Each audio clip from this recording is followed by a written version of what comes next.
Hello friends, જો તમને ખૂબ ખાંસી થઈ ગઈ છે, ખાંસીની સાથે કફ બાજી ગયો છે, ગળામાં દુખાવો થાય છે, તો તમે આ ઉપાય કરી શકો છો. તમારે જો એક અઠવાડિયા જેટલું બનાવવું હોય ક્વોન્ટિટી, તો તમે વધારે લઈ શકો છો. અને એક દિવસ માટે બનાવવા માંગતા હોય, એક જ ટાઈમ માટે બનાવવા માંગતા હોય, તો તમે 1 ચમચી જેટલું લઈ શકો છો. તો અહીંયા હું 1 ચમચી જેટલાની વાત કરી રહી છું.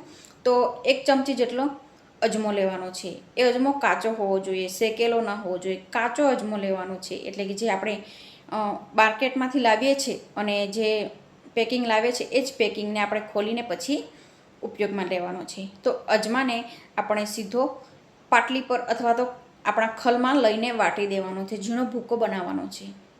ત્યારબાદ અજમાનો ભૂકો થઈ જાય એટલે એમાં થોડુંક મીઠું નાખવાનું છે. તમારી પાસે સિંધો મીઠું હોય એટલે કે કાળું મીઠું હોય તો ખૂબ સારું કહેવાય. 1 ચમચીથી ઓછું, મતલબ કે આપણને ટેસ્ટ આવે મીઠાનો એટલું મીઠું નાખવાનું છે.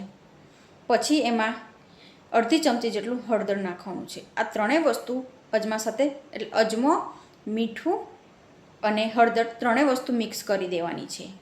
અને પછી એની ફાંકી મારવાની છે. ફાંકી મારીને પછી ચાવીને ખાઈ લેવાનું છે. બધું ગળી જવાનું છે. અડધો કલાક સુધી પાણી નહીં પીવાનું. અડધો કલાક પછી તમે પાણી પી શકો છો.